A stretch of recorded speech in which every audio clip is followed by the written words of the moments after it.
Good evening, everyone. Thank you all so much for joining us. My name is Samir Meghelli. I'm the senior curator at the Smithsonian Anacostia Community Museum. And my co-host for the evening is Dominique Hazzard, curatorial research assistant for the exhibition for which we're marking the opening this evening, Food for the People, Eating and Activism, Greater Washington. And we're just really excited to be able to mark the occasion of the opening of this new indoor exhibition with tonight's conversation. And we're really excited to be joined by an amazing group of panelists, some of the leading voices on food justice issues in Washington, D.C. today. I'll introduce our panelists in a moment, but just wanted to share first that this exhibition on which we've been working for the past several years really took as its starting point several years ago the urgency of food justice issues in the nation's capital and in the greater Washington region. And we're really raising questions about where our food comes from, whose labor makes our food possible, what are the environmental and public health consequences of the food we eat, why is it that certain communities lack easy access to fresh food and others do not. These are the kinds of questions that really drove our work over these past couple of years. And so we are excited to be able to unveil it and hope you all will join us at the museum where the exhibition is on display from Tuesday through Saturday from 11 a.m. to 4 p.m. So with that, as I said, we're really excited to be joined by an amazing group of panelists who will help shed light on food justice issues in the city and talk about the important work they've been doing really to address these issues. So first, we're joined by Ona Balkis, who is the Food Policy Director with the DC Office of Planning. We're also joined by Chris Bradshaw, who's the founder and executive director of Dreaming Out Loud. We're also joined by Mike Curtin, who is the Chief Executive Officer of DC Central Kitchen. And last but certainly not least, Alexis McKinney, who's a community organizer with the DC Mutual Aid Network and specifically the DC Mutual Aid Apothecary. So thank you all for joining us. We're, as I said, really excited to have you. The way we're structuring tonight's conversation is actually aligning with the organization or the structure of the exhibition at the museum. And so the topics that we'll be broaching, that we'll be diving into are meant to kind of align with the sections, the main sections of the exhibition. And the way we begin the exhibition is really by looking at the region's food system. And we follow the iconic DC food, the chicken wing, through the food system from production, on the Eastern Shore, which is, many people don't realize, just a couple hours away from DC, a center of poultry production in the country, where there's a $3.5 billion industry, more than 20,000 workers supporting that industry, through the processing, where there's also a lot of processing plants there on the Eastern Shore, to distribution, preparation and consumption, and then disposal. And really, we follow the chicken wing as a way to introduce people to the concept of the food system. And so with that in mind, we wanted to ask each of you to kind of just weigh in and share with us, what parts of the food system does your work seek to change and how? And hopefully in the process can share with us a bit about, the work that you do and your role with the organizations that you work with. So I don't know, maybe Ona, if you'd like to begin. Sure. Thanks so much, Samir, for having me. I'm really excited to be part of this conversation with this amazing group of folks. So hi, everyone. I'm Ona Balkis. I'm the Food Policy Director at DC Office of Planning. And yeah, my role is really, I really like the introduction of the idea of food as a system, because I think a lot of people participate in the food system or are aware of the food system at one specific place. But in my role, we really do look at food from a systems lens. I advise the mayor and the district agencies on how to think about food strategically as a city, how to move food policies forward that that really are going to strengthen our city's food system and not maybe strengthen one part, but at the expense of another. And part of my role is leading the DC Food Policy Council, which is 13 mayoral appointed leaders in the food system. Chris is one of them, one of our founding members, as well as 10 representatives from across the district government from different district agencies.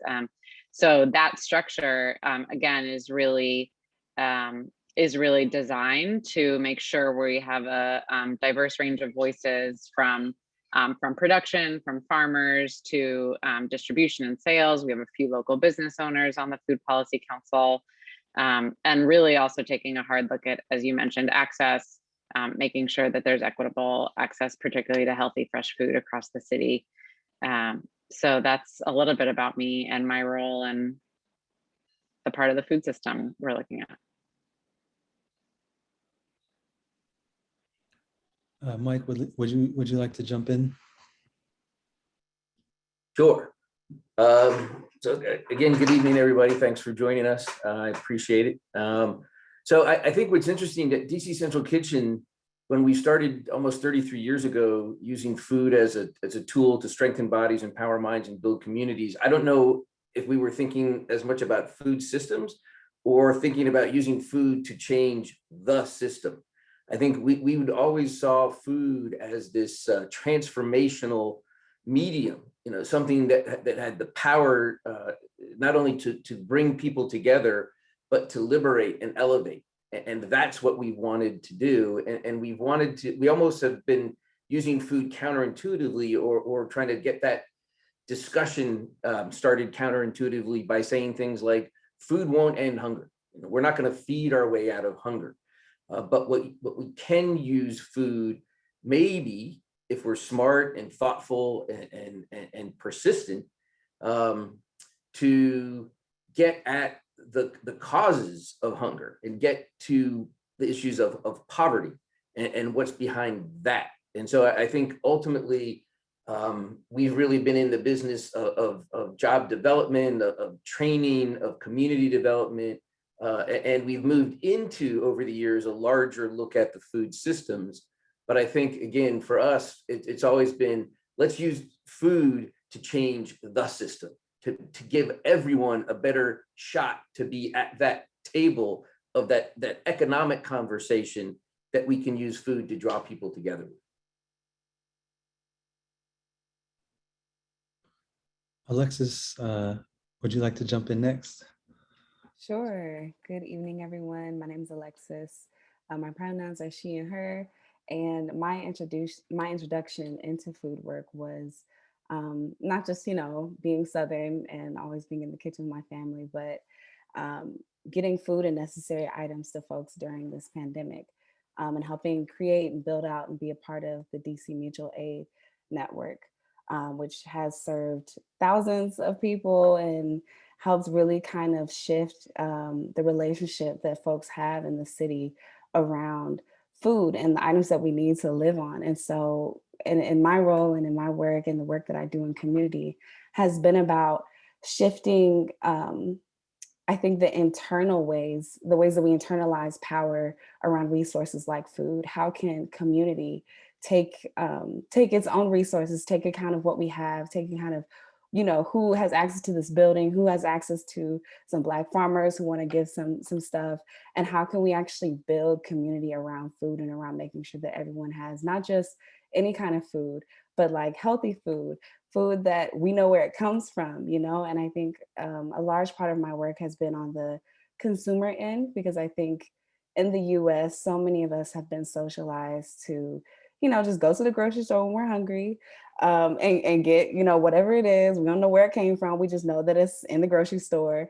And being a part of mutual aid has allowed for so many people within DC, and specifically, I've been working in wards 7 and 8, to come together and see food not only as something that I get for myself, but as something that I experience in community, that I think of, well, how is my neighbor getting food? Do they have what they need? And how can I be a part of making sure that they have that? And how can we upend the dependency that we have on not only grocery stores and these large industries, but even our governments and on nonprofits, which I worked at Bread for the City. So that's a direct service organization that gives out food. But how can we even question those kind of power dynamics to make them more equitable and to make them more collective, and empowering folks through that work? So that's been how I've been in that question recently. Thanks, Alexis. Chris? Yeah, I'm Chris Bradshaw with the Dreaming Out Loud. My pronouns are he and his. Our mission is to create economic opportunity within marginalized communities by building a healthy, equitable food system. And there's a lot to unpack there. Alexis touched upon, excuse me, critical aspects of food sovereignty and community empowerment that are central to our work. But when you get down to the mechanics of what we do, we're vertically integrated as an organization, and we touch many parts of the food system. So we have a unique perspective on how the work should unfold and what all it entails. We farm at the Farm and Food Hub at Kelly Miller, and soon to be the farm at Fort Stanton as well. And so, we're deeply rooted in community. Our organization is made up from folks from across the spectrum of Blackness and our communities that are most impacted by the issues that we're discussing today. And so in terms of meeting the challenges, they're myriad. And so we've come to think of our work in the way that we intersect with the food system, much in the way of the Harlem Children's Zone, if you've heard of it, in New York, which encompasses a very large area, I think 25 blocks or so, which that entity realized that in order to make the impact that you want to see, there has to be a bigger pipeline and approach to systemically changing the lives of folks within that geographic area. But for us, we noticed similar bottlenecks or barriers for folks across the food system without pipelining and building out an ecosystem of support holistically that can support communities and individuals who want to build out cooperatives and businesses and land access and land ownership and community control. It takes a number of different things. And so while we do grow healthy food, we are also a food hub. So we work with other farmers from across the region to aggregate produce and other agricultural products and help to channel them into markets that are previously or have previously been very limited in terms of access for Black farmers and food makers. And so we want to utilize the food system as a driver for meaningful community economic development, as well as getting at some of the root causes, as I believe Mike mentioned earlier, that undergird, the circumstances that our communities find themselves in. And that connects to public policy that has shaped the circumstances of our communities. Zachary Curtis, our operations director, has this great phrase, which is really true, is that we're the survivors of the public policy that has been inflicted upon us. And so we want to unpack the issues that have, formed the frame of the circumstances, whether that's transportation policy, economic policy, as well as food policy, that continues to be a challenge for our communities to take the next steps to beyond just existing, but to truly thriving. And so we want to have those conversations.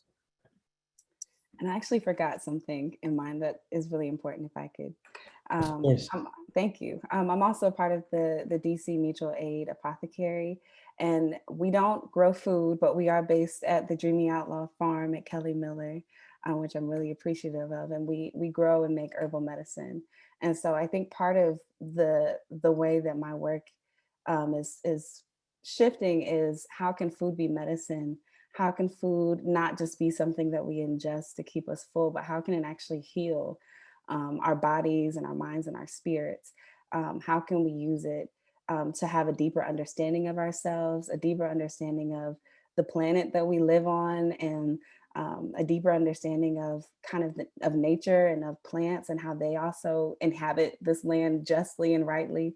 And so I think that is really a shift that's starting to happen a lot more just in general with folks, especially Black and Brown folks, returning back to ancestral knowledge of stewarding land in ways that are very intimate, and ways that understand that plants and food can actually heal us.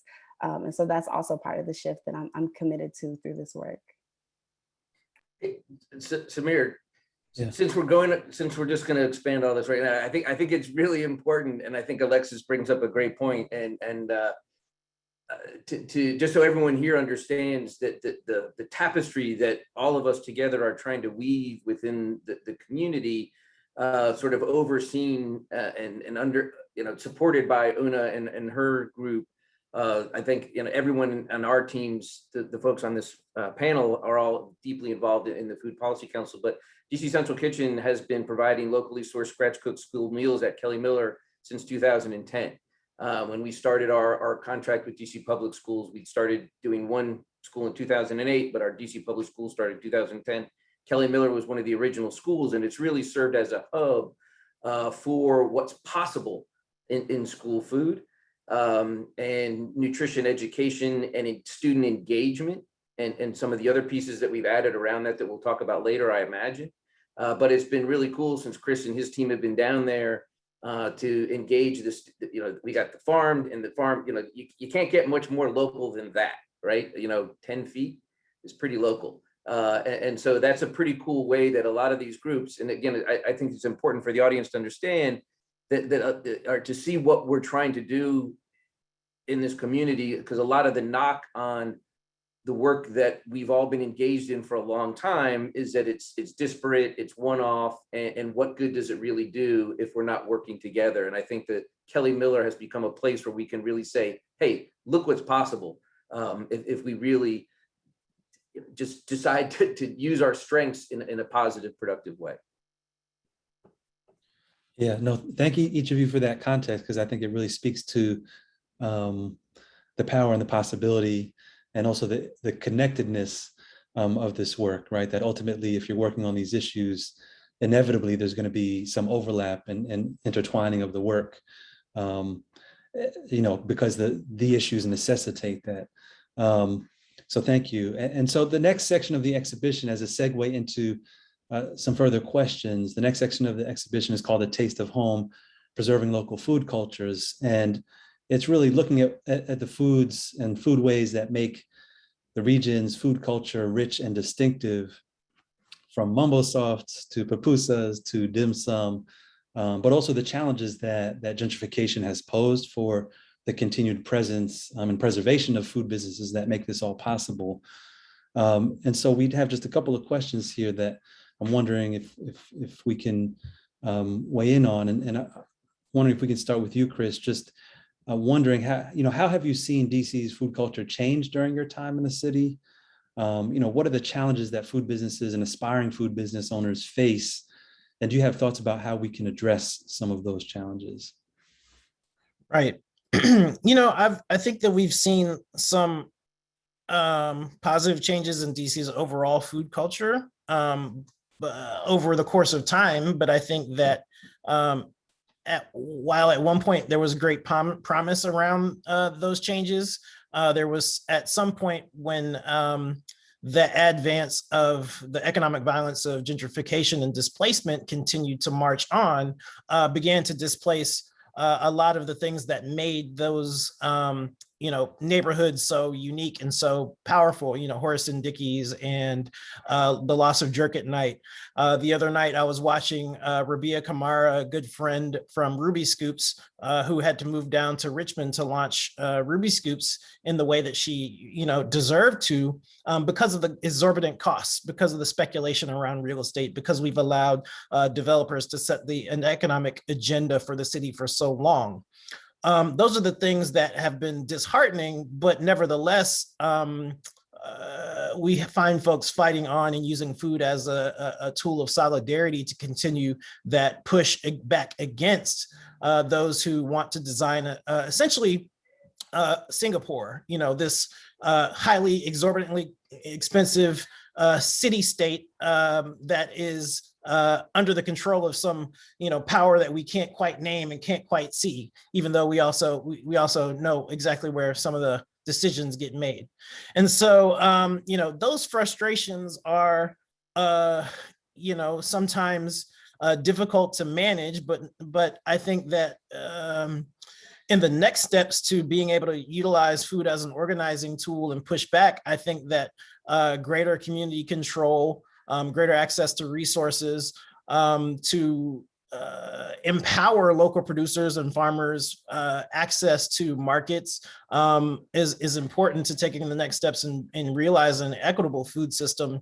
But those don't take place without the very real politics of confronting why we continue to make decisions around the city's land, around the ways in which we promote certain types of food businesses as the face of the city's food culture as well. And so these are the things that we have to continue to have conversations about, but also push back against. Yeah, thank you, Chris. Thinking about the politics of all of this, I'm wondering kind of what do you see as what food and food businesses contribute to the culture and life of the city? And I'm wondering, what is at stake? What policies have been implemented or are being considered to address the challenges that food businesses face in this climate? Sure. Yeah, absolutely. I mean, as Chris said, I think particularly during COVID, we saw the face of the local food economy in DC really change pretty dramatically. But I think even before and after, there's a lot of major challenges for small food businesses, for legacy food businesses. And it's really what makes the city home, I think, for a lot of people, like being able to recognize your culture and your community and the businesses in your neighborhood, being able to find affordable food, healthy food, fresh food that also is familiar and resonates with your culture, I think is crucial to making people really feel welcome here. And I think it's really tied to that. So in terms of what the city's doing, one program I'm particularly excited about that we just launched this year is the new Nourish DC Fund, which is a fund that'll provide flexible support for small food businesses owned by district residents serving the communities that they're in. So it'll include grants, flexible loans, technical assistance, and that will officially launch in October. But we just, the city just passed its budget for the next year. And we got the really good news that the program's now funded for 3 years. It's a $5 million in public funds, $15 million total fund with some private capital. So that's something that the Food Policy Council has been pushing for years, something that Chris has advocated for, and many others. And I think in large part because, like Alexis mentioned, I think a lot of the strategy in the past had been to bring in more big box grocery stores as like the main way to address food access. But really what we were hearing when we were in community meetings, when we hosted listening sessions was, yes, we want more food access, but we want to be buying from our neighbors. We want businesses that are responsive, that are carrying the products that we want at the prices that that make them accessible to us, and not feel like we're walking into a grocery store that's like heavily, has a lot of security, like lower quality food, places that don't feel welcoming. So really excited about the launch of Nourish, but kind of more broadly, the city has grants like the Neighborhood Prosperity Fund, the Great Streets grants, Robust Retail, kind of like this suite of funding opportunities for small businesses that if there's any small business owners on here, I would definitely recommend always reaching out to the Department of Small and Local Business Development as a resource. They do in-person and virtual technical assistance. They can answer your questions, make sure you know about all of I do think there's a lot of city money out there for small businesses. It just can be hard to access, hard to know what's out there, hard to know what the deadlines are. So really recommend that. One other project I'm really, I think is really promising is, in some of the vacant retail space that we've seen post-COVID, the city starting to pilot, helping small businesses do pop-ups there. So like in the Golden Triangle part of DC, there's a bunch of local businesses doing pop-ups in vacant retail. So I think, really creatively thinking about space, not like holding on to it for some future development, but really like who can use it now, who can benefit from it now.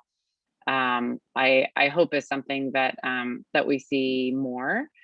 And I think the last thing I'll say is I'm based at Office of Planning, so I have a planning mind on too, and I think a lot of the planning that's happening, like the city just re-upped its comprehensive plan. There's a lot of small area planning efforts happening, like in Ivy City, Deanwood, Congress Heights.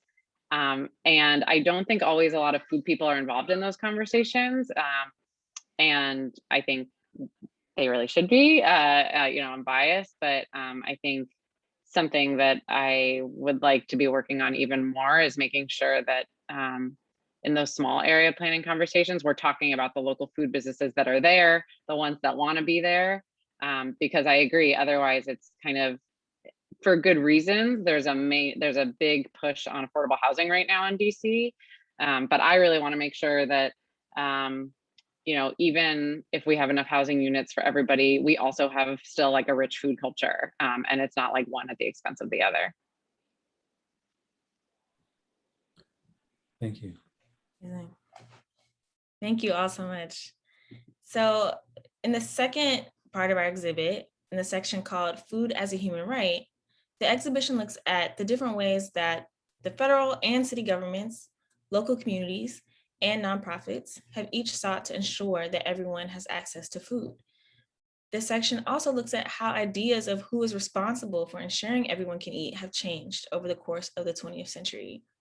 So to talk about this, I want to start with you, Alexis. What does the concept food as a human right, food is a human right, mean to you? Definitely. I think in the context of being a Black person in DC, I'm not originally from DC, I'm from North Carolina. That's where my people are from. But I have so much respect and I'm in community with lots of Black folks who are from this city, known as Chocolate City. I think we have to put in the context of food in the US. The food structures that we have didn't just get here by chance, right? They were developed through chattel slavery, through an institution that enslaved millions of Black people on this land, that displaced millions of indigenous folks on this land. And so when we talk about food as a human right, we have to acknowledge why it is not treated as such present day, which is because of that history that has allowed for Black and indigenous folks to be so undersourced, so undernourished within this country. And so I start from that point of like, food is not a human right because of this history that we have and this legacy that we have.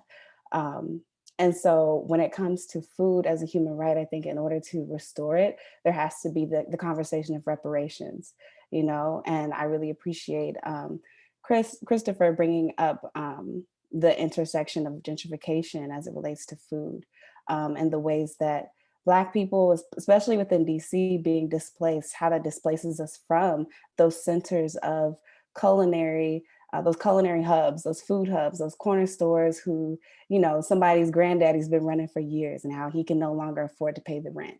And so what is the right of that community to have that corner store there, in the midst of gentrification? And so food as a human right is that from like the systemic end of like, how can we see food through a reparations framework? How can we see food as a form of healing, which I mentioned before? I think a lot of Black folks, myself included, are seeing connecting with food, connecting with land as a way of healing those generational traumas that we still experience and still channel through our ancestors' experiences. And so how can we as Black organizers, as Black farmers, as Black folks who want to be free and want to help other people get free, how can we create more avenues, more spaces of experiencing food with joy, experiencing food with healing, and experiencing food in a way that is not separated from the land, in a way that is not separated from all the labor that it takes to produce that food, So that's what I mean as food as a human right, the full experience of it, the community of it, the work and the hard labor that it takes, the harvest of it, the abundance of food, and how can we bring that in the forefront of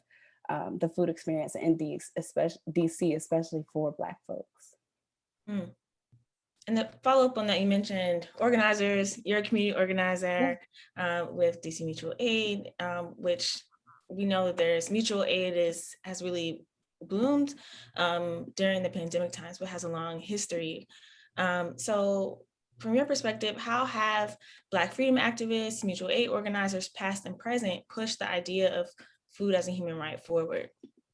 Definitely. So I think in the past, I've always kind of looked back to the Black Panther Party.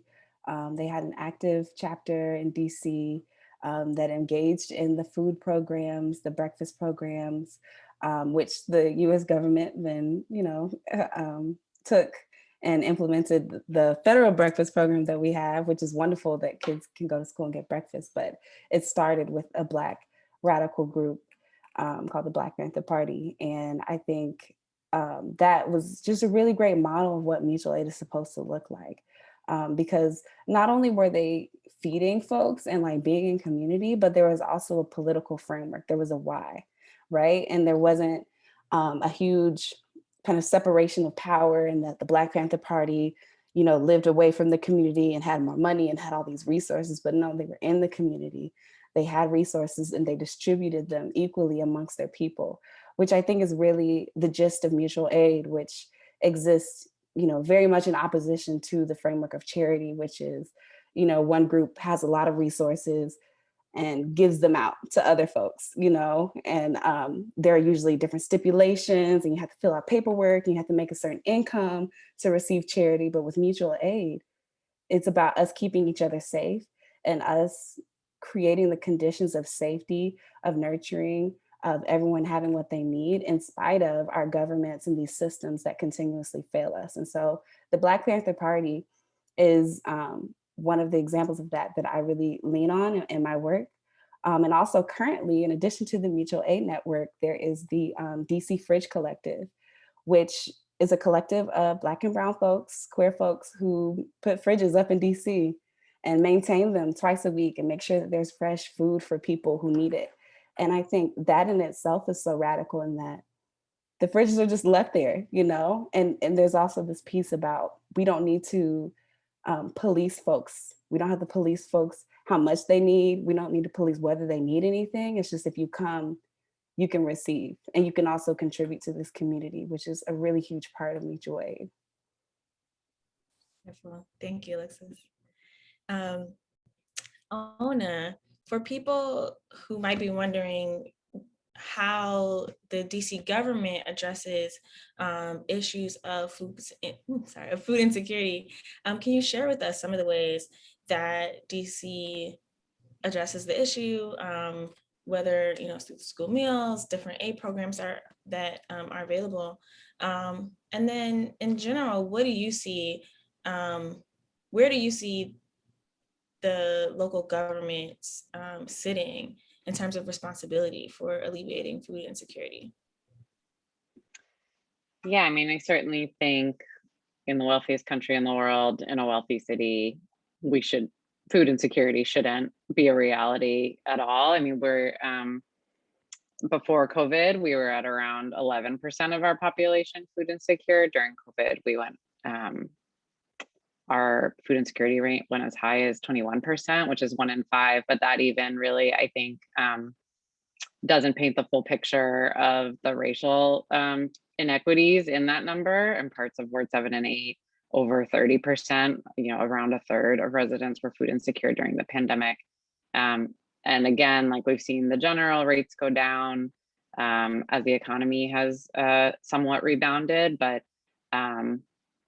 even now we're at like a general pre-pandemic level of food insecurity, but again, really hiding really significant racial disparities, both for Black residents, but also Latinx residents, particularly families with children. So it's a real issue in DC. It's a chronic issue. It wasn't caused by COVID. I think some of the framing, particularly from the federal level during the pandemic, was, this is just people who lost their jobs, they'll get back on their feet. But this is really a chronic issue steeped in structural racism, particularly here in DC. So I think we have a large responsibility. I guess that was a long-winded way of saying, you know, certainly we can't do it on our own, and DC does rely heavily on a lot of the federal nutrition programs.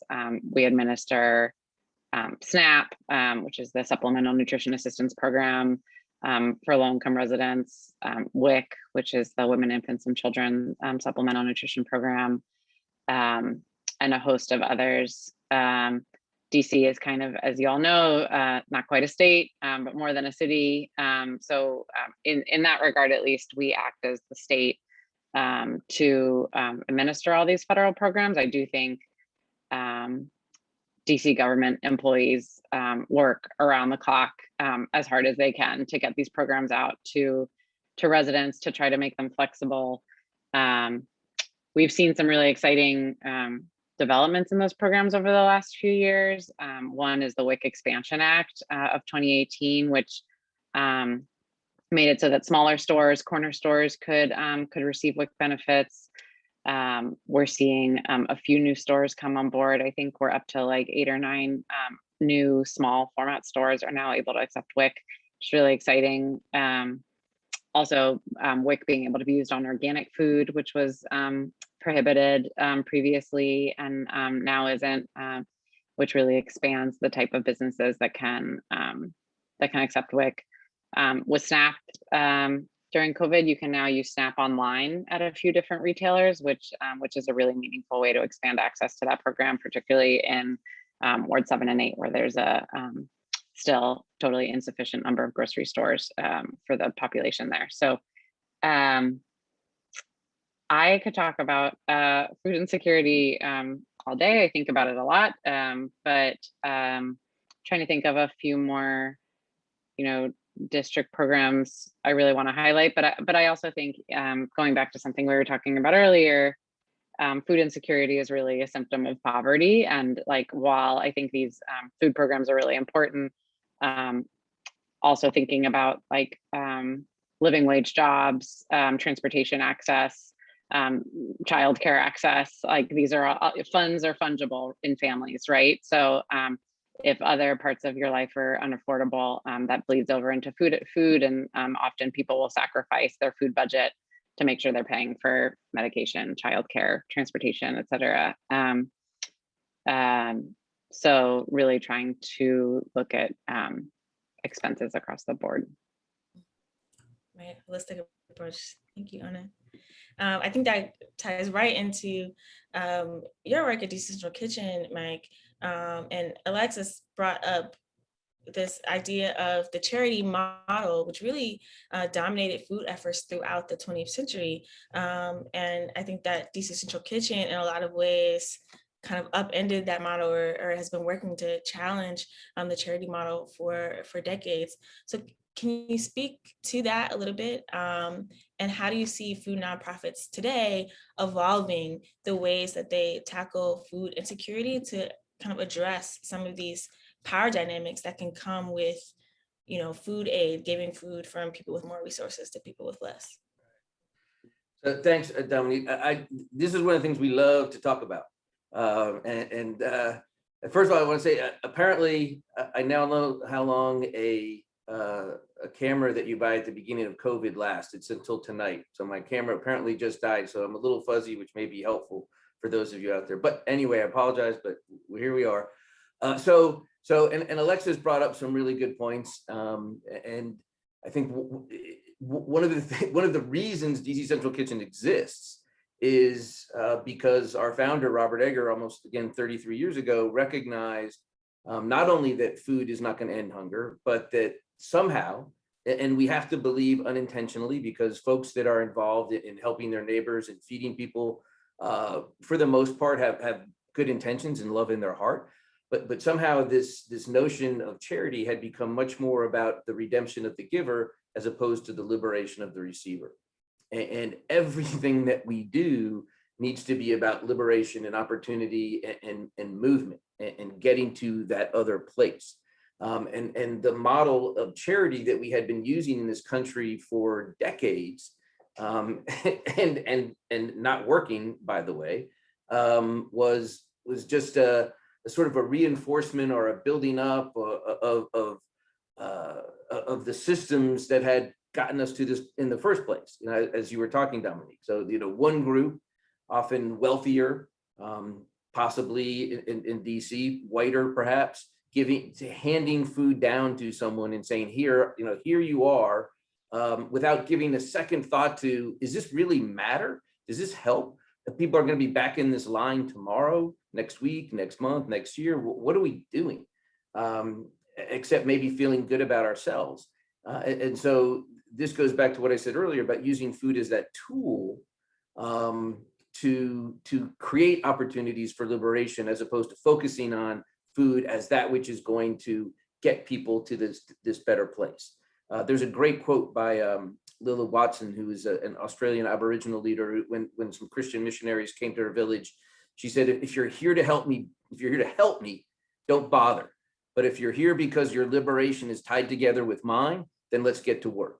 And so I think that's the idea that we all have to focus on. And what we've done and what Chris's group has done and so many other food-based organizations now around the country are really focusing on using food as an economic empowerment agent, to create jobs, to build businesses, to create wealth, to create opportunity, to create access to I don't know if it's necessarily as fight gentrification is the right way to look at it, but be part of growth and economic expansion and really define it. I think one of the cool things that DC Central Kitchen, we are looking towards a new 36,000 square foot headquarters in Ward 6 on Buzzard Point, and Chris and his group will be part of that. And we will be in what is a mixed use apartment building with 70,000 square feet of retail on the first floor. And we have 36,000 square feet of that. DC Central Kitchen, a nonprofit, a social enterprise, a food-based social enterprise nonprofit, is an anchor tenant of a huge commercial mixed-use project. I don't think this has ever happened before, like ever, anywhere. And this, I hope, is a model that will not only be replicated here, but replicated across the country and around the world, to talk about, again, as Dominique said, looking at charities not as charity, not as giving something away because that makes me feel better, even though it's not going to help you a damn bit tomorrow or the next day, but looking at organizations of challenging these systems, these groups, and creating these pathways to self-sufficiency and opportunity and empowerment. And that's I think the future of charity. And the real future of charity is not ever using that god-awful word again, I think. And that's one of the things that we've always wanted. We don't want to be a charity. We don't want to think of this as a gift or a donation.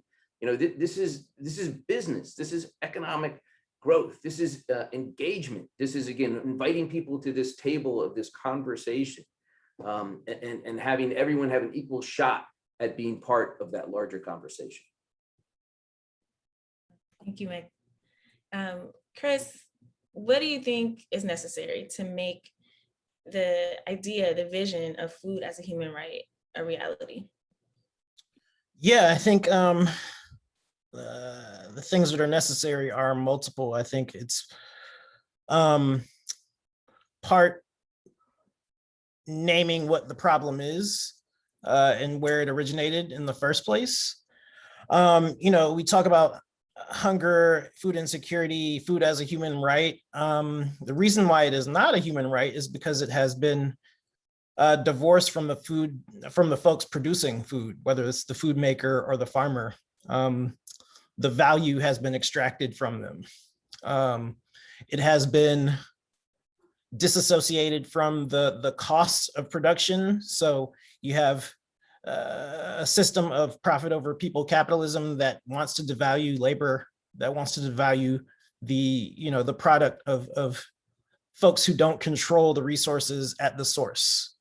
Those are the things that produced and drove chattel slavery. And I believe Alexis, rightfully brought up reparations as a key to developing a framework for food as a human right, but that we also have to visit the blame directly and squarely where it rests, which is with capitalism as well as white supremacy, and the maintenance of white supremacy being one of the key drivers of the erection of new barriers to human right, or food as a human right, to the conversations that are necessary to reframe these conversations on a national and on a local level, and that we have to be careful about the ways in which we frame what solutions are.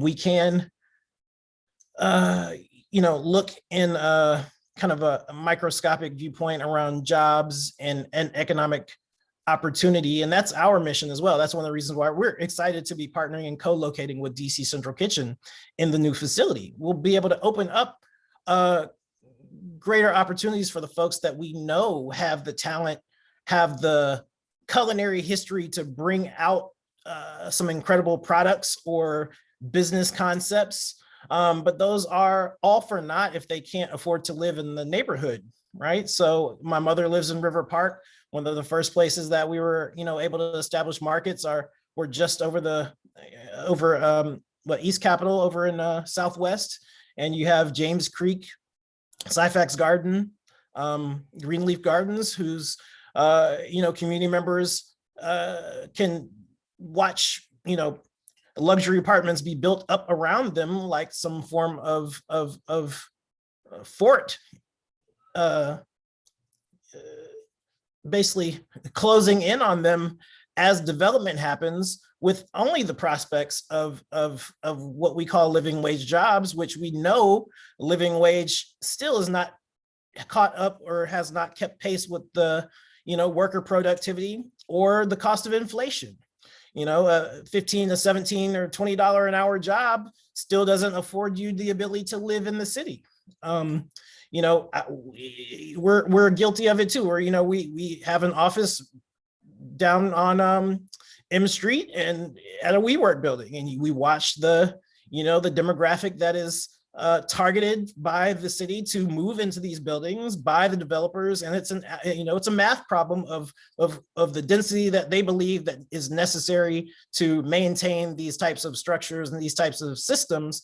But the systems are always designed, again, to displace the exact folks that we want to serve. So we have to be honest about what types of concessions were made for those projects to be developed in that way. And so often it's giving away land, and it all comes back to the same power and control over resources at the core that have to frame what's next for the city and should be a source of contention and a fight. It should be a fight against gentrification and displacement. There's this false notion that development has to happen in this way, where in order for something to be improved, someone has to be removed.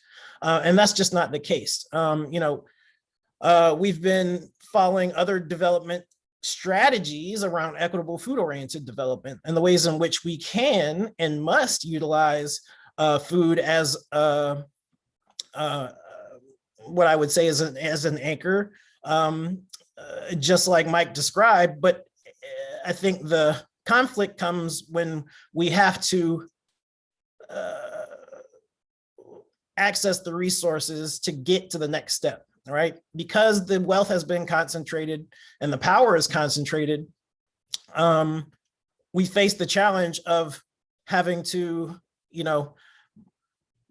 play a fine balancing act, right? We want some of the folks in power to do exactly what we want, but we also know that, power concedes nothing without a demand, right? And so we have to continue to build the power that allows for a new framing outside of what we're used to.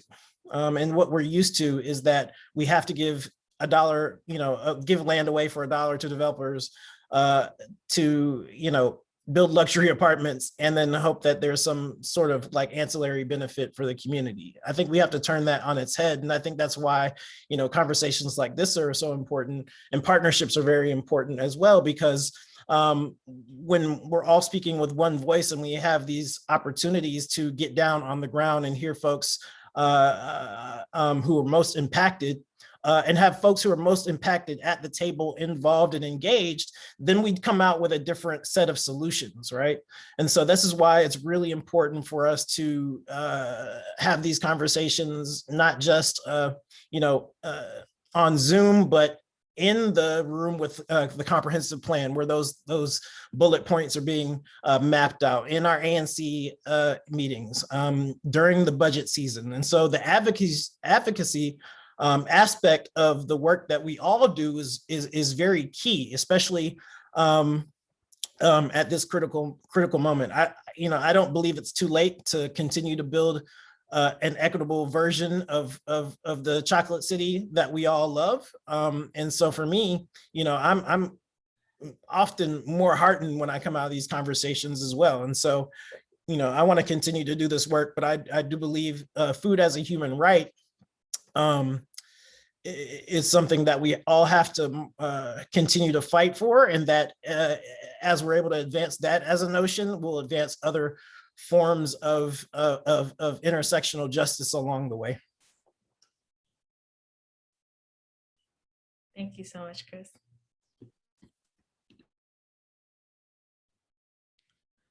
So I'd like to return to you, Chris, if I may. And this is a question that I think builds on what you've been sharing. The next section of the exhibition at the museum is called "From Public Markets and Mom and Pops to Supermarkets and Farmers Markets," and really traces how, the evolution of how Washingtonians have gotten their food from the era of public markets, when there wasn't just an Eastern market, there was a Western market, a Central market, to the rise of supermarkets in the 1940s and 50s, to the community responses to the predominance of supermarkets through co-ops and Black-owned supermarkets, to today, the resurgence or return to almost farmers markets. And so I'm wondering, in your view, what is food apartheid, and what does it look like in the DC region, and what role can strategies like farmers markets and urban agriculture play in increasing food access? Right, and the term food apartheid, I believe, was coined by Karen Washington, who's one of our, elders and really North Stars in the food movement across the country. And that term really speaks to the intentional construction of the circumstances that lead to food insecurity, hunger, poverty, those things. Really a multi-layered level of systems that therefore prevent folks the ability to afford healthy food. As it is constructed in the district, I believe that there are a number of policy pieces and historical pieces that have played a role, whether it's in Ward 6, slapping the interstate right in the middle of that community, just down the street where we were talking about during urban renewal, redlining, which impacted folks' ability to build wealth through their homes. There's a direct line to policies that have impacted the district and have disallowed folks to build out or continue to or maintain these solutions over time. Berry Farms was once an actual farm. There were farms in Deanwood. We talk about these other community-based solutions, and there's also a tie to the consolidation in grocery and the advance of capitalism and the availability of cheap food, or air quotes food, through subsidies and other means that have allowed those producers to externalize the costs as it relates to the environment or the impact on communities. So, when you can get a subsidy to produce corn and produce the high fructose corn syrup and put it in every conceivable product and out market healthy products in the grocery stores or corner stores, you get these circumstances. Again, that's driven by this profit over people mentality. Then you have the ability to go lobby against healthier initiatives, as we saw in the last go round with attempts to impose a soda tax here in the district. So, whether or not you agree with that approach, those things certainly did happen. And so, when you think about the continued food apartheid that we see, as resources are concentrated and decision-making power is concentrated in the hands of folks that are not impacted and not from those communities, you produce decisions that aren't in our favor. And so you have a situation where grocery stores, despite the availability of policy provisions that would allow for tax credits and what have you, they still have business models shaped on who has had access to the highest levels of education and income.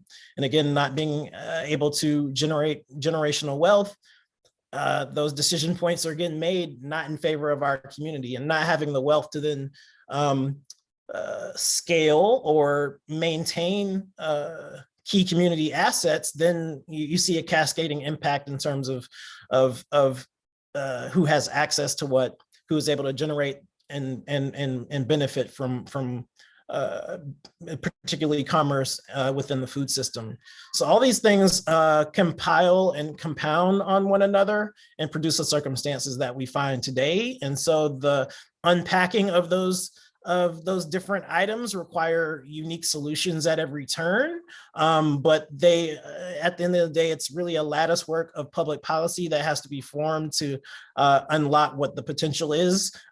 Again, keeping in mind that without the community in place in the community, that all these solutions are for naught. Yeah, thank you. Mike, I'm wondering from your perspective, this question that we often hear is, why doesn't every neighborhood in DC have healthy food options? And I'm wondering, what strategies have nonprofits and social enterprises like DC Central Kitchen tried in addressing that? Sure. Well, I think Chris has laid it out pretty clearly. It's the structural racism and the economic dislocation and marginalization are ultimately at the cause of this.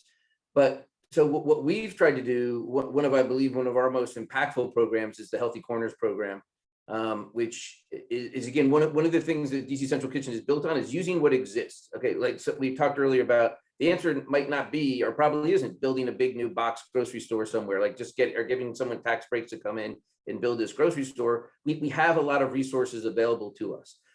There's always been demand we believe, for fresh, healthy, local food. There's always been a supply of fresh, local, healthy food. What the problem has been the distribution network, and how do we convince someone it's worth their while to get that food to places that might not be on the face of it, as Chris said, more by focusing on profit, the smart business thing to do. So we've actually filled the role as a distributor of fresh, often local. A lot of the stuff we're putting in these corner stores is from Chris and his network of farmers, and working with the retailers, the local small business people, to make sure that they are going to be empowered and they are going to make money by expanding their sales, creating more opportunities, and expanding their healthy food, showing them the power in good food, as getting away from the fructose, the high fructose corn syrup laden foods and the chemical laden foods, the empty calorie laden foods, and bringing these into corner stores at a reasonable price, packaged, beautifully with dignity, like you get in, like you would see in a Whole Foods anywhere. And making the price point accessible, so that the retailer is going to make money, and that the guests in the stores are going to have access to that fresh food. And we've seen food fly off the shelves by not only providing food, but the infrastructure, giving the retailers refrigeration, storage, shelving, the same tactics or methods that is used for, that Frito-Lay and other folks use in larger grocery stores, we're using with fresh, healthy food, often local, in corner stores. And we're seeing a crazy success. And as I said earlier, trying to weave that tapestry together by working with stores in neighborhoods where we have schools. So kids can see the foods that we're serving them in schools, in the stores, creating recipes, engaging the students in these, in how to create these foods. And so you're creating a wider landscape of opportunity and expectation that hopefully will change access and availability in neighborhoods as time goes on. But it's really basically just proving what is possible and proving that everyone wants access to healthy, fresh food. And if it's provided, people are going to buy it. It's quite remarkable. And so it's again, I think it's one of the most impactful things that we do. We've worked a lot working with the government now. We can use WIC dollars to buy the Healthy Corners food. We've used a lot of DC programming and federal programming to create incentives and added buying power to folks who buy fresh fruits and vegetables in the corner stores. So it's sort of a simple sort of mechanism of creating this distribution opportunity where there's been demand and supply, and bringing those two together in sort of a logical kind of way that, again, we hope is replicated in more cities across the country. Yeah, great, thank you. Alexis, I'm wondering, both historically and today, some DC residents have turned to worker-owned and consumer-owned cooperative grocery stores as a solution to the lack of grocery stores in community, or as a way to provide healthier, more natural alternatives, within a heavily industrialized food system. So I'm wondering, from your view, why is this cooperative tradition important? What is the benefit of a cooperative approach? Definitely. I think for me, I like to think back into historical examples, speaking of the Black Panther Party earlier, and seeing how things work. Like, it's been proven that these work. So a lot of folks know about Fannie Lou Hamer and her involvement with the Freedom Democratic Party in the South, and really organizing around the electoral field. But we don't talk about as much about the ways that she organized one of the largest Black farmer cooperatives that was in the country at that time, and got all this land, was helping give Black farmers economic opportunities. The communities around there, everyone got, I think it was a hog and a certain amount of like seeds and materials to be able to have their gardens and farms and work cooperatively in order to survive in really tough times. And another example is Ella Baker, who we know as a wonderful organizer and convener of the original SNCC, Student Nonviolent Coordinating Committee members in North Carolina, my home state, also her home state. But she also, before that, was in New York and going up and down the East Coast doing really powerful organizing around cooperative economics. At that point, essentially, she was organizing Black farmers and rural folks into socialism. But of course, with the Red Scare and all that was going on and the political controversy around socialism and communism, it was safer to call it cooperative economics. And showing people that we are stronger when we work together. We're stronger when we combine our resources. And so those are historical examples that were led by Black women, led by freedom fighters, who we often invoke, but don't really get into the root of their experience as Black women and as Southern organizers. But we see that with cooperative economics, it allows us the space and the safety and the security in the community to do even more radical work. And so, I'm an organizer, so that's the context which I'm going to speak about. And so when we have, for example, a campaign where we want to boycott this grocery store, or we want to have direct actions and protests for a week straight, having people fed, having a way to make sure that people have their needs met in a cooperative manner and structure allows for us to sustain the radical organizing that we want to do. It allows us to sustain the deep campaign work that we want to do. It allows us to show folks that there is an alternative to living these very isolated, individualized lives. There's an alternative to struggling by yourself, when we can struggle together in community and build structures that can support everyone.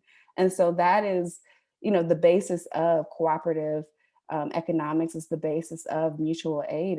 It's people coming together through a political relationship that allows for us to sustain ourselves throughout any kind of economic downturns, any kind of presidential election, any kind of upheaval that Black people specifically have been dealing with since we were stolen and brought into this country. We've always been dealing with trauma and with terrorization from the system, from individuals, from whomever, from our cities. And so cooperative economics is one of the answers to us surviving during uncertain times. And the DC Mutual Aid Network has also been an example of that. Thank you.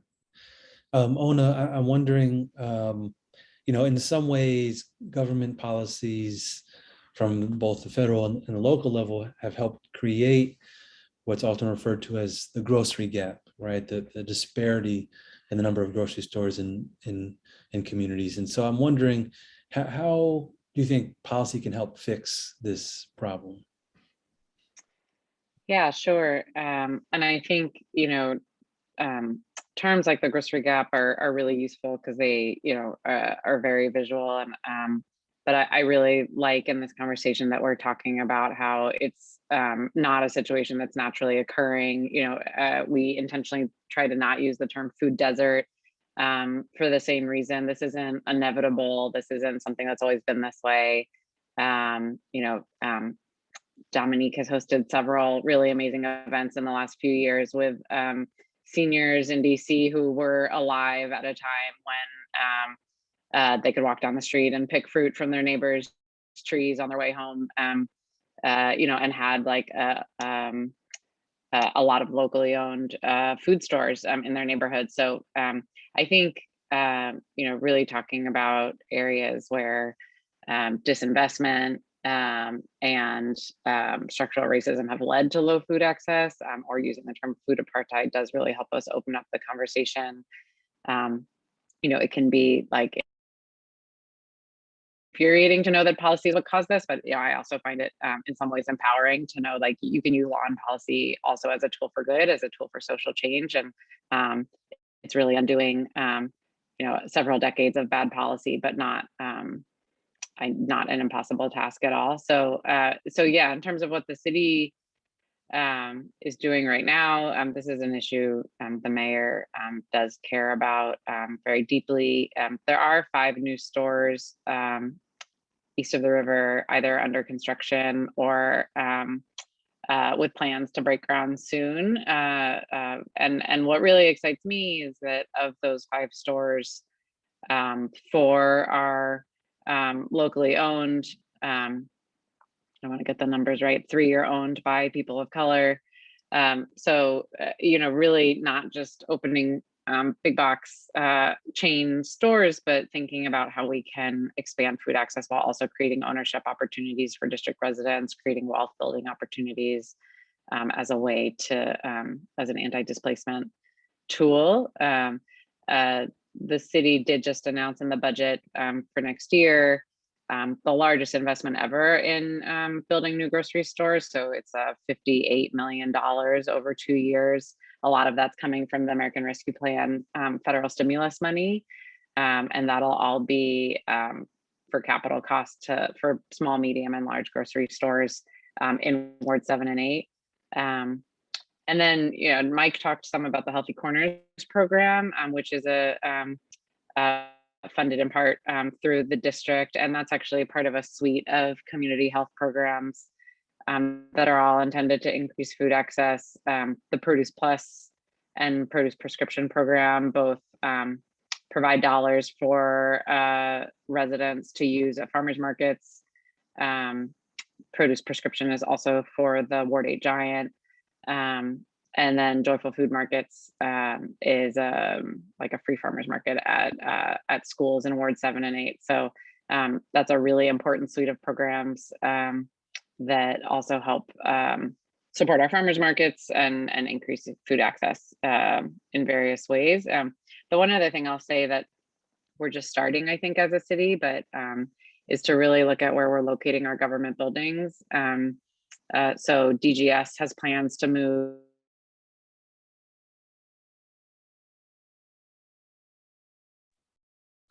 Looks like we might have a bit of a connection issue with Ona.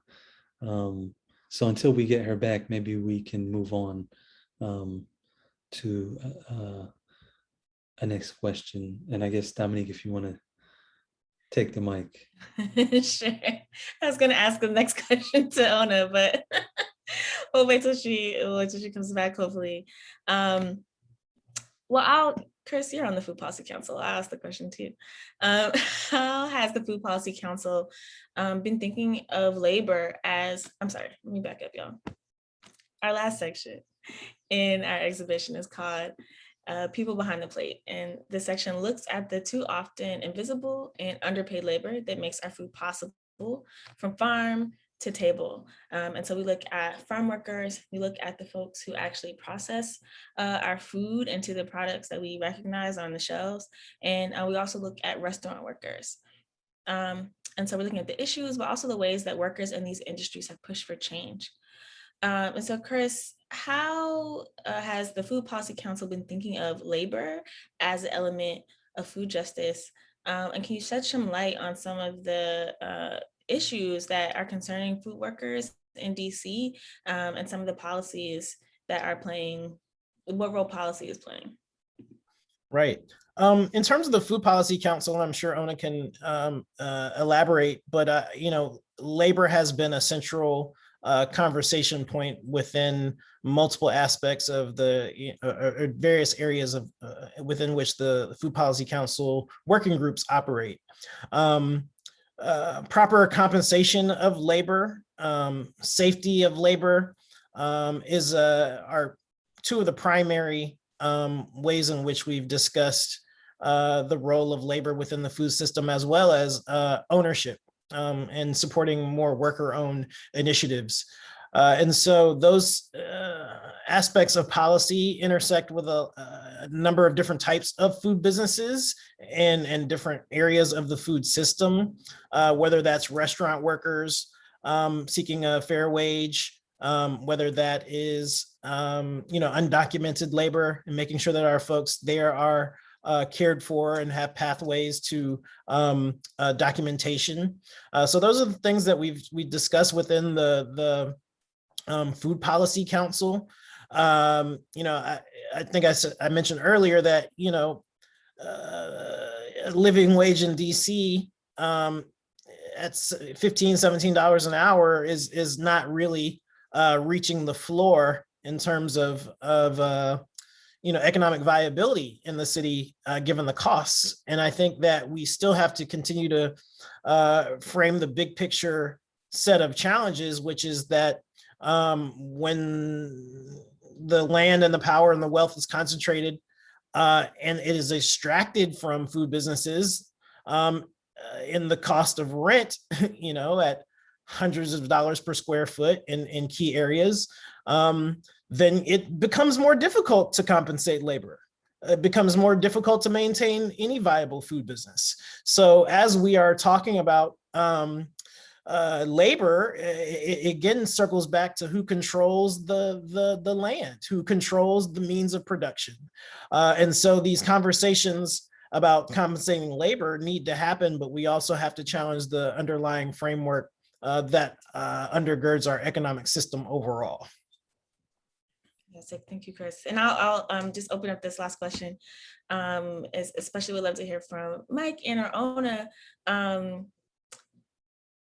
What needs to happen to transform, to create food justice for food workers here in DC?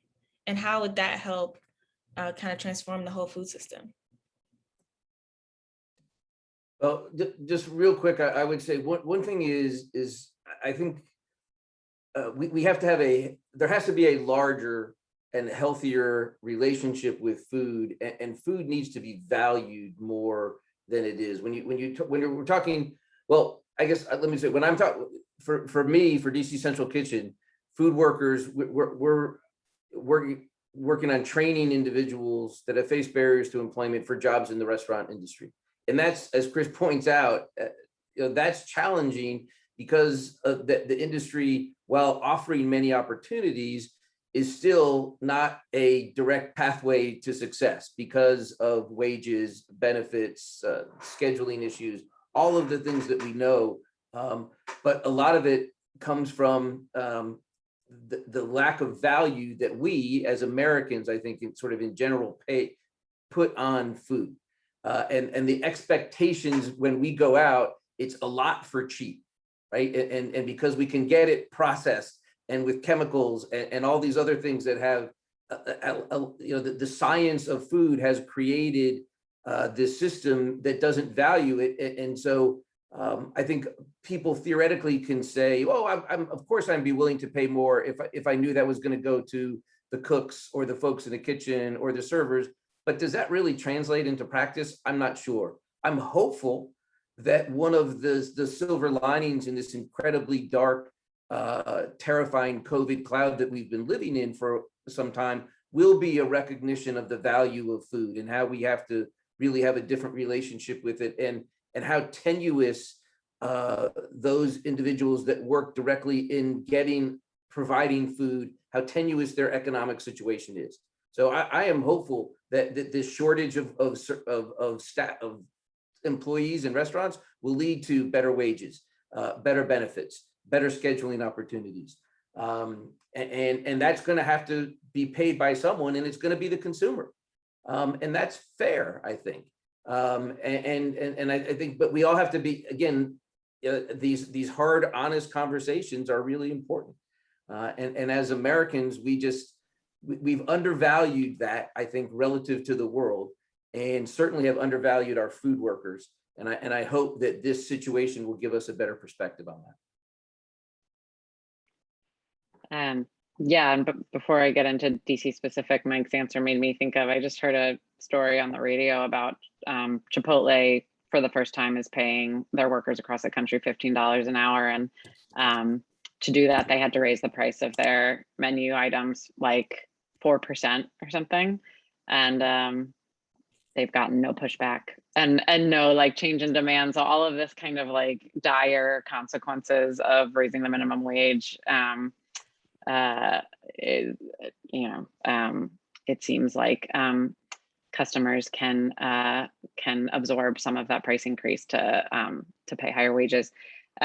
So I did want to just note a few resources on this, that we have been working on labor in the food system quite a bit with the Food Policy Council. Right before COVID, we published the first district strategy on strengthening the food workforce. It's called the Make Food Work Strategy.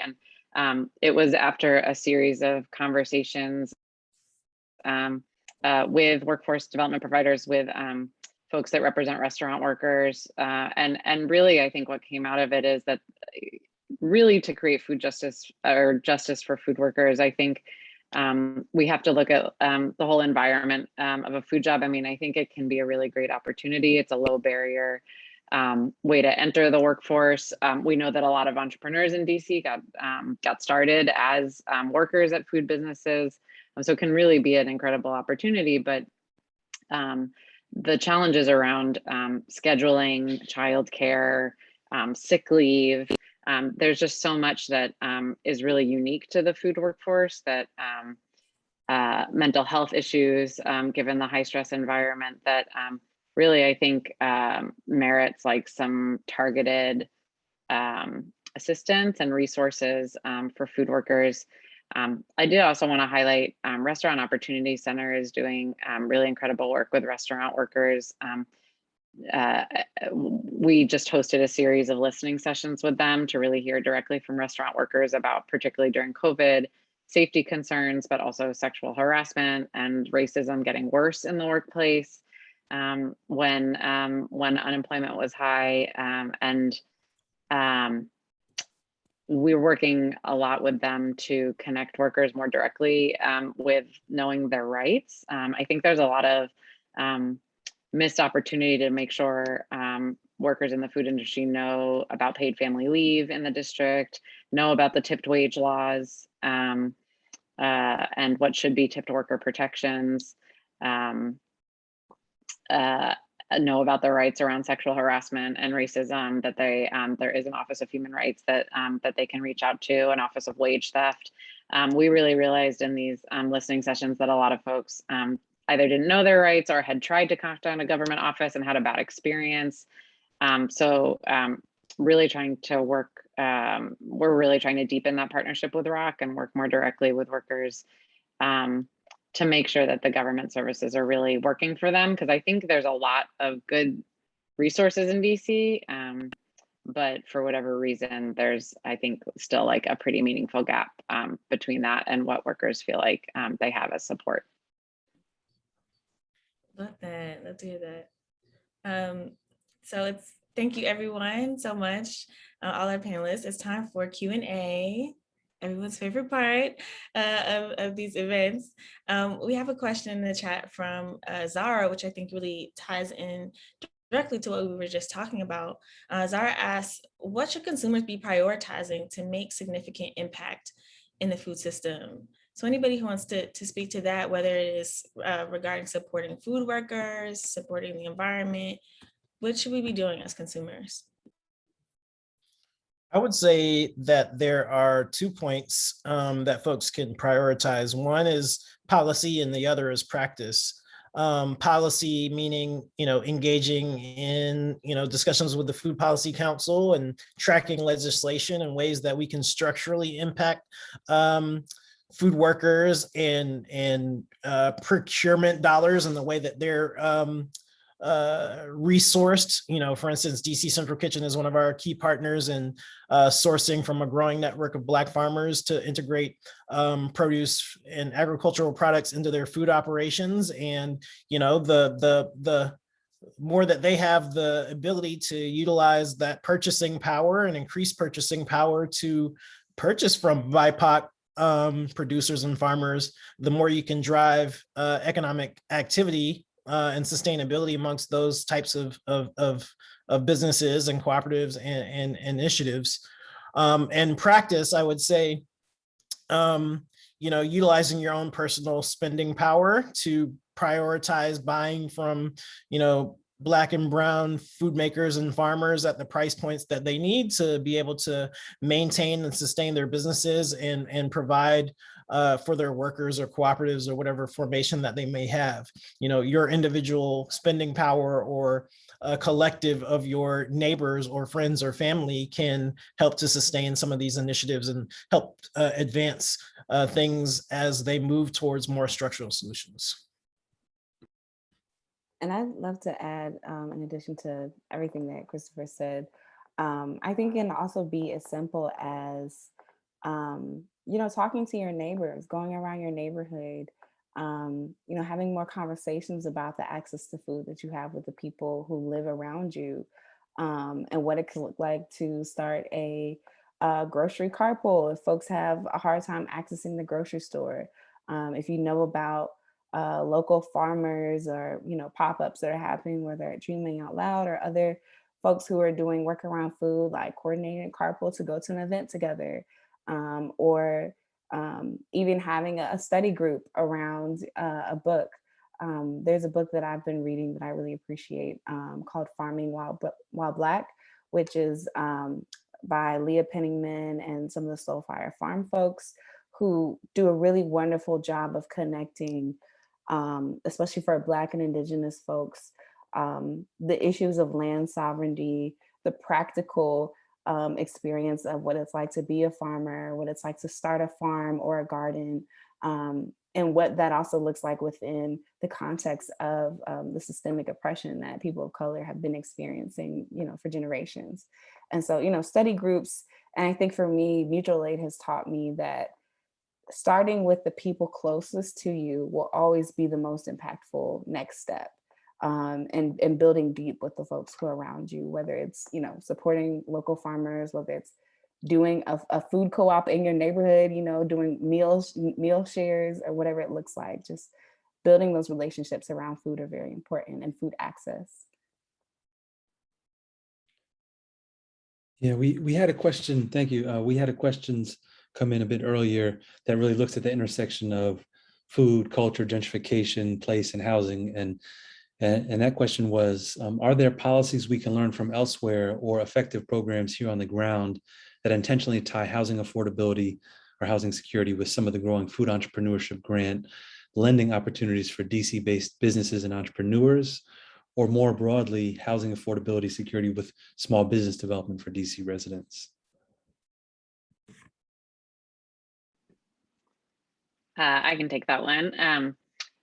Yeah, so I think the Neighborhood Prosperity Fund, which the district has been running for a few years, is an interesting example where they're intentionally trying to put resources behind projects that combine affordable housing with retail on the bottom floor, and particularly, even though they've never named food in the grant, I think if you look at the projects that have been supported by Neighborhood Prosperity Fund, it includes like the Good Food Markets that's about to open in the Bellevue neighborhood in Ward 8, Market 7, Mary Blackford's project in Ward 7, which is going to be like a food hall, fresh food retail outlet, the fresh food factory market. Is that right? I always get those words confused. In the Anacostia Art Center, they got an expansion grant through NPF. So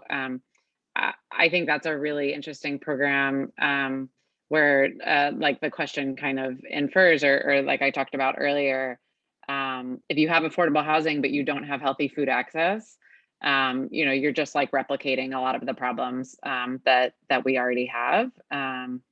And I think there's a great opportunity. I mean, it's a guaranteed customer base for a food business at the bottom floor of a housing development, as well as supporting a lot of our local businesses. The one I forgot was Moogie's Market, which is also going to be opening in Ward 7. Got a Neighborhood Prosperity Fund grant. So, and then looking at other parts of the country.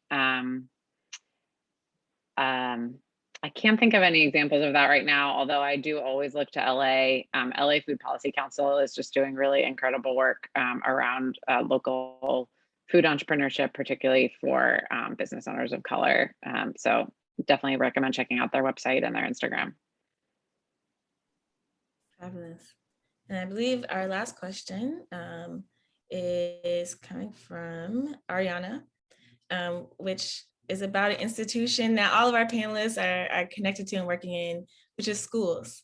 So how can schools and school gardens be used as entry points to address food apartheid in DC? And I would add to generally build a healthier food system. Chris is probably the pro on that. You want to start, Chris? Yeah, I can kick it off. I have a couple thoughts I'll throw in. Yeah, I think school gardens are exactly that. They're entry points. Those are where the community and the surrounding community and the school community intersect.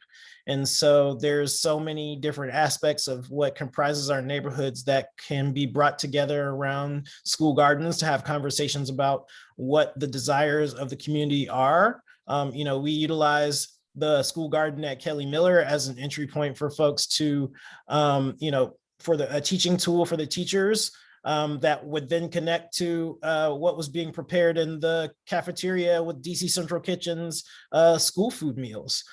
We utilized that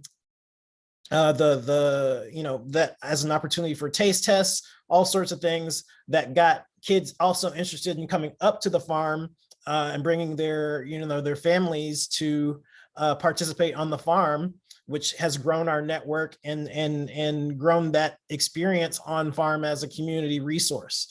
So they're a great entry point to introduce folks to the next level and steps to being able to utilize school food as an economic driver.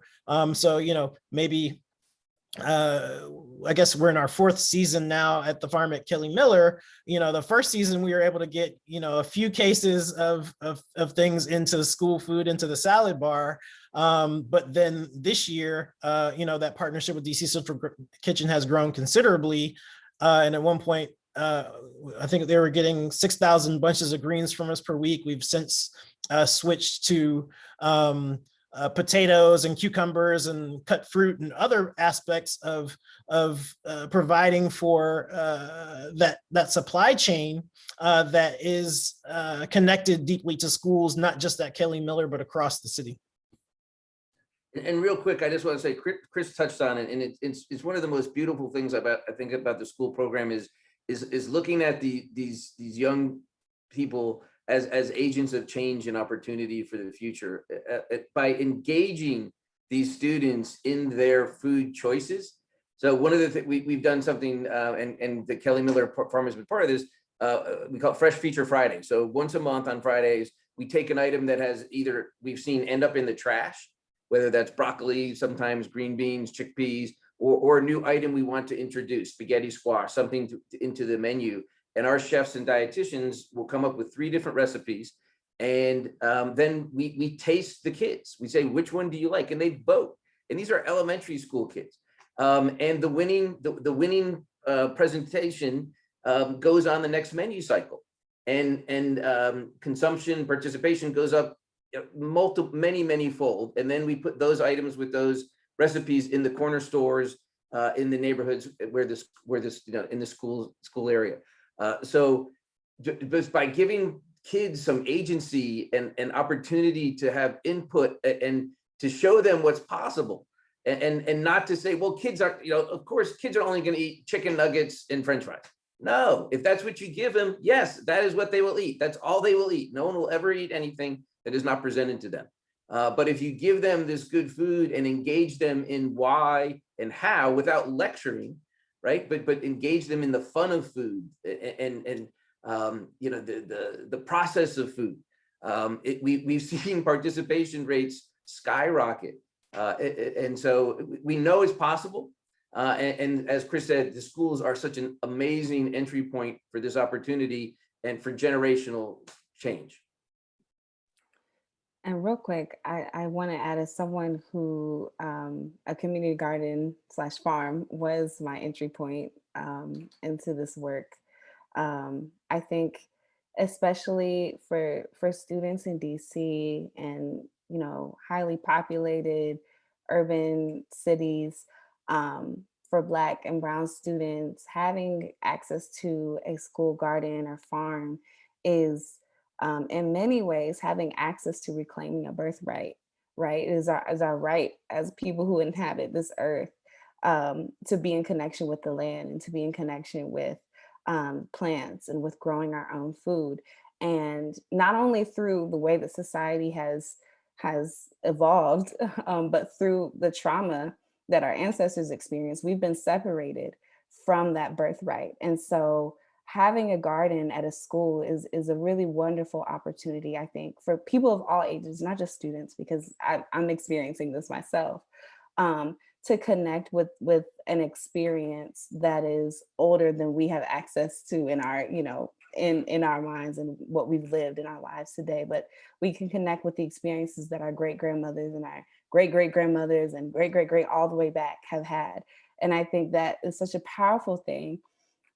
It's such a dignifying experience, especially, and I have a very small amount of experience being in some of the DC schools in the ways that students, especially Black students, are robbed of their dignity within the schools in DC. And so I see being able to connect on the land with plants, with other people who respect and love plants and have experience in that, it can be a very healing experience for students. And so I think if whomever was asking the questions, if you're able to help be a part of that, I think that's a wonderful thing, and can really help foster. I think Samir, who helps manage the Dreaming Out Loud Farm, says, urban gardening is not to do mass production. For the most part, it is to educate folks, right? And to show people what is possible.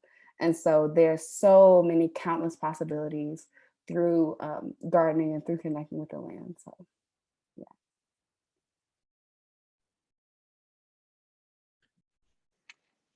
I'll take a minute and just to add on to what everyone said. I think this is a really great example where local policy, I think, has made a really big impact. The Healthy Schools Act of 2010 was really, I think, a landmark piece of legislation changed the nutrition standards for the meals in schools, but also created the school garden grant program, environmental literacy grant program, commissioned the first study on the centralized kitchen, which the newest iteration just came out. And yeah, I think it's a really inspiring piece of legislation if people are interested in also the way it came about. There was a lot of, I think, it was a very community informed process. And, you know, I think in terms of curriculum in school, I just also want to mention definitely like getting kids out, but also, you know, food being as integral into education as science and math, right? Like both when kids are in the cafeteria, but also being able to go to gardens. I think we have 70 or 80 school gardens now in DC. And then as the kids get older, really also taking it, using it as an opportunity to start talking about justice issues, talking about, you know, food access issues. Cesar Chavez Public Charter School in DC has like a great food justice curriculum for their high school students, where the students get to interview, you know, stakeholders in the DC food system. They get to do a big presentation at the end of the semester. So I think there's just really creative ways you can use food to talk about history, to talk about science, in a way that really engages kids. I mean, food is like a great access point. People care about it. They're passionate about it. They can look around their community and see it. So I think it's a great opportunity. Thank you. You know, on behalf of Dominique and myself, on behalf of the Smithsonian Anacostia Community Museum, thank you, Alexis, Chris, Mike, and Ona. Thank you all who've joined us for this conversation this evening. Please look up each of these people's work, support their work, get involved with the DC Food Policy Council, get involved in any way that you can in your local community.